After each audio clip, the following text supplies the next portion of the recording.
Today we're going to discuss foods. What type of foods do people eat at Christmas? So different cultures have a variety of foods across the country, and I find that extremely interesting. I mean, Duncan MacLeod would have probably travelled to a lot of these countries and have tasted a lot of these, and probably would have shunned some of them as well, because some of them are kind of, that's kind of interesting. I would never kind of eat that, or would never thought you could eat that. So, but let's start, because Albania has pumpkin and walnut pie. Now, I'm going to read some of these because I don't have them all memorized off the top of my head. It's kind of good. Now, Angola has a polenta made out of cornmeal or cassava roots. Argentina actually has something called vitel toné, which is it's thinly sliced pieces of veal that has a sauce made out of tuna, mayonnaise, cream, egg, wine, anchovies, and capers, which is very similar to the Italian vitello tonnato, which my mother used to make, which was a delicious veal, which I really liked when I used to eat meat. I don't eat it anymore, so there you go. Bolivia. Now, Bolivia has a pork stew, which actually is also accompanied by chicken, beef, or lamb, and it comes with potatoes and corn. Pretty traditional in a sense. Brazil, they kind of went away from the turkey. They have a chester, called a chester, which is actually a chicken that has more meat on the back and the chest. Bulgarians actually have an interesting tradition. They have a loaf of bread that they call a pita. I mean, I think it's different than the regular pita that you and I know.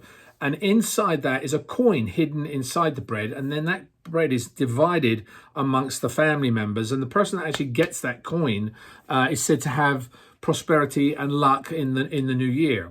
Interesting way of looking at it. There are some other traditions like that I know of. Dominica, Christmas tripe soup. Now, that's reflective of the country's culture of eating every single part of the animal. And what is tripe? Tripe is actually the inner linings of a sheep or cow's stomach. Said we eat a lot of interesting things. Ethiopia, they have what?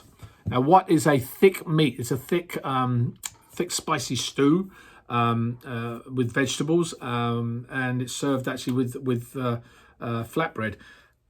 Greenland. Greenland have something called matak. Now, matak is whale skin and blubber, and it's kind of pretty hard to chew, so they just swallow it. And it actually apparently it tastes like fresh coconut. They also have a local delicacy called kiviak. Now, kiviak is the flesh from a type of Arctic bird, which is buried whole and raw in sealskin for months. Go chew that after your dinner. Now, Christmas Eve, Italians, as I kind of know, they have a very heavy seafood meal on that day with different types of fish and calamari, octopus, salted cod. And the next day, the main meal actually is, of course, pasta first. And that obviously the type depends on the region, which is then followed by a meaty main such as roasted veal, chicken, beef, or sausages, Poland. They actually have a Christmas wafer and 12 dishes, which include foods such as carp, herring, salad, soup, pierogi, which are dumplings, and sauerkraut. Namibia, I'm getting through these because there's a couple of interesting. I've got 2 or 3 more to do. Namibia, on Christmas Eve, they often have roast duck, which I've actually had before on Christmas, so I wouldn't stay too much for traditions. But in Sweden, they have a buffet, which is usually based on herring and smoked salmon and gravlax, all fish dishes. The most interesting one I came across was Japan. Now, Japan, they have a Christmas dessert, and they also have a Christmas main meal. The Christmas dessert is actually a strawberry shortcake. Now, this was actually started back in World War II.